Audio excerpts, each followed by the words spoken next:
have been working all night to take care of those, but, when I look out the window, I can see plumes of smoke already starting to come up from fires that are currently active in close, if not in the area already. So, when you say it could be even more devastating, it's hard to imagine given the pictures we're looking at and knowing what has happened in the last 12 hours or so. How are you girding for this? How are you preparing for what could be even worse today? Well, what we know for sure, our priority overnight and all yesterday was just to get the people out and get to the people safe. So we went through various stages with that, but we ended up with a complete evacuation of Fort McMurray. So today, if the fire does go into other areas, at least we know that there aren't people in those properties. And obviously we'll do everything we can to save that property. But we haven't got the life loss worry as much as yesterday. When I say more devastating, I mean it may impact structures in the community more than yesterday, even though we've had significant losses. We're just really worried about that wind and that wind direction. If it's outside of town, which most of that has blown through, but if it's outside of town, that wind direction changes and it comes back again. We're worried about that, obviously. The forestry will work hard again with the bombers and the ground crews, and RES staff are working hard in town, obviously. But we're just, we're a devastated community, so we're just trying to hold it together and keep going, and we're doing our very best for the people. I hear the fatigue and I hear the strain, and understandable given what you are facing. I'm wondering, we know that you have a full complement of resources going there. I know that Edmonton, for example, is sending in other resources, and other communities are responding to help you with whatever they can share. What other help do you need to fight this massive fire, sir?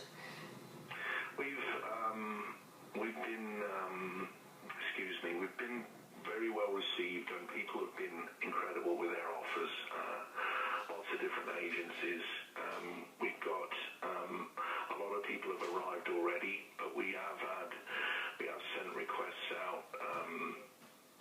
We're going to need some assistance from the province, and that's been committed to with the armed forces, just so we can get back to normal. And we're going to need food. We've got nothing here right now, obviously, because there's nobody here. Everything's shut down, and those resources have been committed to. So last night we were in the business of making sure everybody was out, and then we've done some evaluations overnight. That will continue into the next 12 hours, and then if we can get today out of the way, then we're going to be in a much better position of planning what's next. What do we need for the next phase?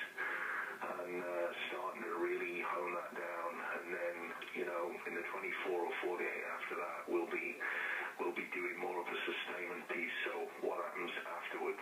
So we've got a lot of great people here. They're working very hard, and a lot of people that are working in this re-op last night they've lost their homes. So we just really appreciate their dedication.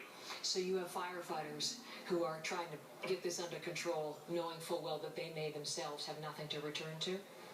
Yeah, and not just firefighters, ma'am. I'm the Director of Emergency Management, so in REOC right now we've got about 40 people, and they're not all firefighters. They're from different areas of the municipality, and yes, there's firefighters on the ground, and they know that they've lost their home, and they worked 16 hours yesterday and did their very best. So. And they will do so again, I know, and I will let you return to your very pressing work. But thank you, Chief Allen, for the time today. We'll be checking in. I understand you're planning a news conference for updates later this morning. We'll have some new information from you. Yeah, I'm not sure what the time is yet, but we're doing our best. And we're a little limited now because we used to meet, but now because of the situation, we're doing that in an online kind of thing, but we're still doing the press conference, yeah. Okay, well, we'll be listening in and be in touch and wish you the very best as you fight this formidable foe we're looking at here on our TV screens. Thank you so much, Darby Allen, the Chief, joining me from Fort McMurray.